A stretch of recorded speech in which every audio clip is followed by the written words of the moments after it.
আমরা এখন চলে যাব পরবর্তী প্রশ্নে। প্রশ্নটা হচ্ছে শাফাআত কি?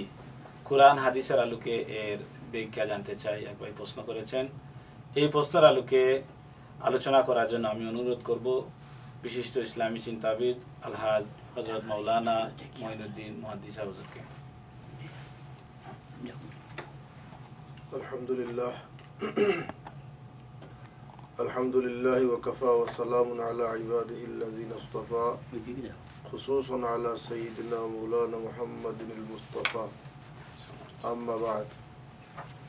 আজকের এই টেলি মাহফিলের প্রশ্নোত্তর পর্বে উপস্থিত সম্মানিত শ্রোতাবর্গকে সর্বপ্রথম আমি আমার সালাম জানাই, আসসালামু আলাইকুম, এবং এরপরে আন্তরিক মুবারকবাদ জ্ঞাপন করি আপনারা যে আমাদের সাথে অংশগ্রহণ করেছেন। আল্লাহ যেন সবাইকে এই প্রশ্ন উত্তর পর্বে অংশগ্রহণ করার সাফল্য দুনিয়া ও আখিরাতে দান করেন, আমিন। আমাকে শাফাআত সম্পর্কে আলোচনা করার জন্য দেওয়া হয়েছে। কুরআন এবং হাদিসের আলোকে শাফাআত সম্পর্কে আলোচনা করব। সর্বপ্রথম শাফাআত শব্দটার পরিচিতি আপনাদের খেদমতে পেশ করব। শাফাআত আরবি শব্দ, এর উৎপত্তি হচ্ছে শাফউন শব্দ থেকে। শাফউন শব্দ তার অর্থ হচ্ছে জুড়, যেমন একের অধিক দুইজন হলে একজন বেজুড়, দুইজন হলে জুড় হয়। এর উৎপত্তিটা হচ্ছে কোনো একজন মানুষ যখন সে একা থাকে, কোনো কাজ তার জন্য করা কষ্টকর, তার সাথে যদি আর একজন মানুষ এসে যোগ দেয়, তাকে সাহায্য করে, তাহলে একা লোকের পক্ষে যে কাজটা অসাধ্য বা কষ্টকর ছিল, দুঃসাধ্য ছিল, তার জন্য সহজ হয়ে পড়ে। এর থেকে এই শব্দটির উৎপত্তি। সুতরাং কোনো কাজ কোনো মানুষ একা করতে পারছে না বা কাজে সফলতা লাভ করতে পারছে না, তার পক্ষ নিয়ে আরেকজন লোক এই কাজটা তাকে আদায় করে দেওয়ার জন্য আরেকজনের কাছে গিয়ে তার পক্ষে সুপারিশ করলো, এটা হলো শাফাআত। কুরআন শরীফে মাইয়াশফা শাফাআতান হাসানাতান বলে দুনিয়াতেও শাফাআতের কথা আল্লাহ রাব্বুল আলামিন বলেছেন যে কেউ যদি কোনো লোকের পক্ষ হয়ে কারো কাছে গিয়ে শাফাআত করে, তার কোনো অধিকার আদায়ের জন্য শাফাআত মানে সুপারিশ করে, আর তার সুপারিশে যদি কাজ হয়ে যায়, কাজ হোক না হোক, তাহলে এই সুপারিশের ভালো কাজের জন্য সুপারিশ করলে সুপারিশকারী এর জন্য পুরস্কৃত হবে। আর যদি এর বিপরীত কোনো মন্দ কাজের জন্য কেউ কারো কাছে গিয়ে সুপারিশ করে, তাহলে তাতে সে যে সুপারিশকারী সে গুনাহগার হবে। এটা কুরআন শরীফ বলা হয়েছে প্রথমে। এটা আমাদের দুনিয়ার ব্যাপার। ঠিক তেমনি শাফাআত, আমরা যেটাকে শাফাআত হিসাবে যেটা আমরা বুঝে থাকি, তা মৃত্যু পরবর্তী সময়ের ব্যাপারে সাধারণত আলোচনা হয়ে থাকে।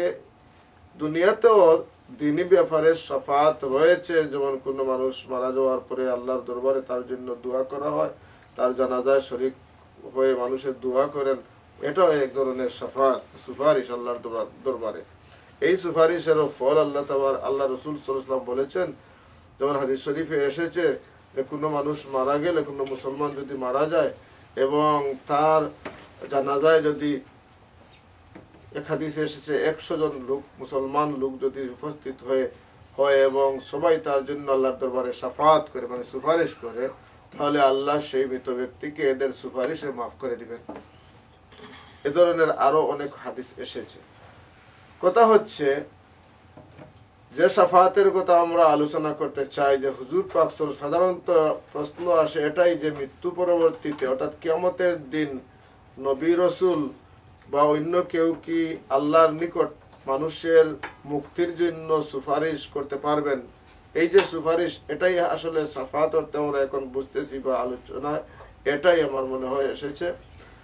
এই সম্পর্কে যেহেতু আমরা অবশ্যই বিশ্বাস করি যে শাফাআত হক, এটা আহলুস সুন্নাত ওয়াল জামাতের আকীদা গ্রন্থে রয়েছে। আর শাফাআতু হাক্কুন, শাফাআত কিয়ামতের দিন নবী রাসূলগণ শাফাত করবেন, ফেরেশতারা শাফাত করবেন, ঈমানদারগণ শাফাত করবেন, ছোট ছোট ছেলেমেয়েরা, মাসুম বাচ্চারা শাফাত করবে।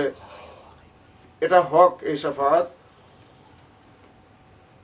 কিন্তু এরপরেও এ সম্পর্কে যেহেতু বিপরীত কিছু কথাবার্তা অনেক মানুষের অন্তরে আকীদা, এর উল্টো আকীদা বা বিশ্বাস আছে, তাই এই প্রসঙ্গটা আসলে দীর্ঘ সময় নিয়ে বিশদ আলোচনার দাবি রাখে বলে আমি মনে করি।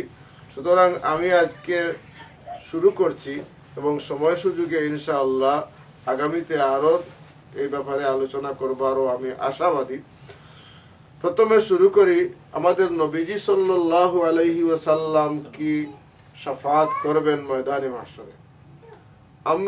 আমি যেহেতু আগে বলেছি যে আমি অন্তত বিশ্বাস করি এবং আশা করি যারা আমার সাথে শরীক আছেন প্রশ্ন উত্তর পর্বে সবাই বিশ্বাস করেন আর শাফাতু হক, অর্থাৎ নবীজি সাল্লাল্লাহু আলাইহি সাল্লামের শাফাত কিয়ামতের দিন সত্য বা হক সাব্যস্ত, এটা অবশ্যই আছে। একথা আমরা যারা বিশ্বাস করি অবশ্যই এটা, এই যে শাফাত যেহেতু এটা আসলেও সত্য, সুতরাং আমি আপনাদের খেদমতে দলিল দিয়ে কুরআন শরীফ থেকে প্রথমে সংক্ষিপ্ত দলিল পেশ করব।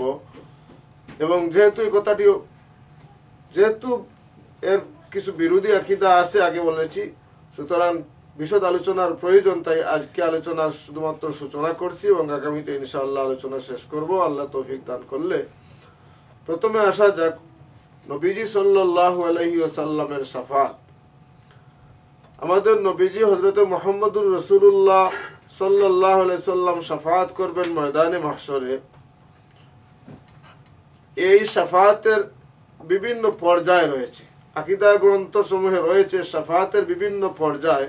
সর্বপ্রথম যে শাফাত, এটা হচ্ছে শাফাতে কুবরা বা বৃহত্তম শাফাত, যেটাকে ইসলামের পরিভাষায় বলা হয়েছে শাফাতে কুবরা বা বৃহত্তম শাফাত। এ সম্পর্কে কুরআনে কারীমে স্বয়ং আল্লাহ রাব্বুল আলামিন তার হাবিব হযরত মুহাম্মদুর রাসূলুল্লাহ সাল্লাল্লাহু আলাইহি সাল্লামকে ওয়াদা দিয়েছেন, আসা আন ইয়াবআসাকা রাব্বুকা মাকামান মাহমুদা।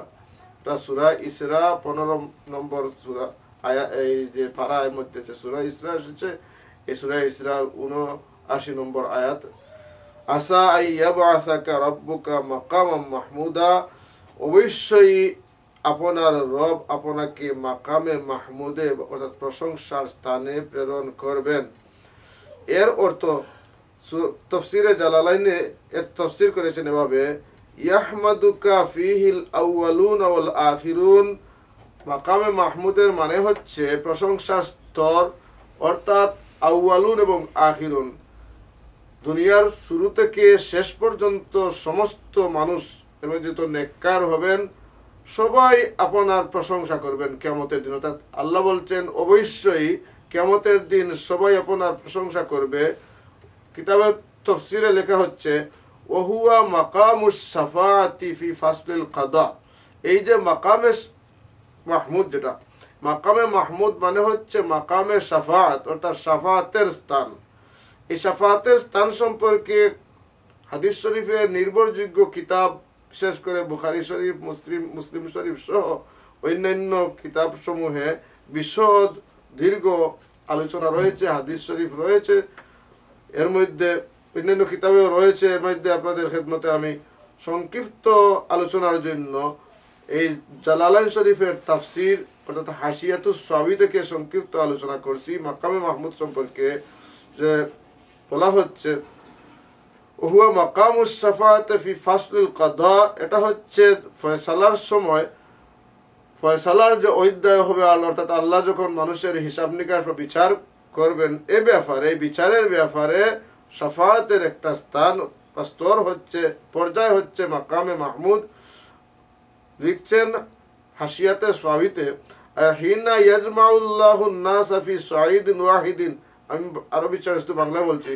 আল্লাহ তাবারাকা ওয়া তাআলা সমগ্র মানুষকে একই ময়দানে উপস্থিত করবেন, একত্রিত করবেন।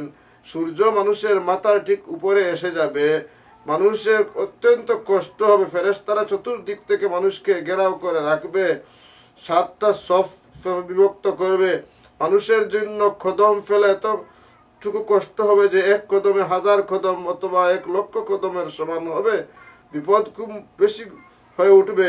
তখন কিছু সংখ্যক মানুষ, সারা সমগ্র মানব থেকে কিছু সংখ্যক মানুষ সমবেত হয়ে তারা বলবেন, আমরা আমাদের এই কষ্ট লাঘবের জন্য বসে থাকলে চলবে না, আসুন আমরা কারো কাছে গিয়ে আল্লাহর দরবারে সুপারিশ পেশ করি। তাই তারা প্রথমে হযরত আদম আলাইহিস সালামের কাছে যাবেন। ফায়াযহাবুনা ইলা আদম ফায়াসআলুনাহু শাফাআ। তারা আদম আলাইহিস সালামের কাছে গিয়ে বলবেন, আমাদের জন্য আপনি আল্লাহর দরবারে শাফাআত করুন, সুপারিশ করুন, যেহেতু আপনি আমাদের আদি পিতা, মানব জাতির পিতা আপনি। অন্যান্য হাদিসে বিস্তারিত রয়েছে। আদম আলাইহিস সালাম উযর পেশ করবেন, বলবেন, না এ কাজ আমার দ্বারা হবে না, তোমরা যাও নূহ আলাইহিস সালামের কাছে।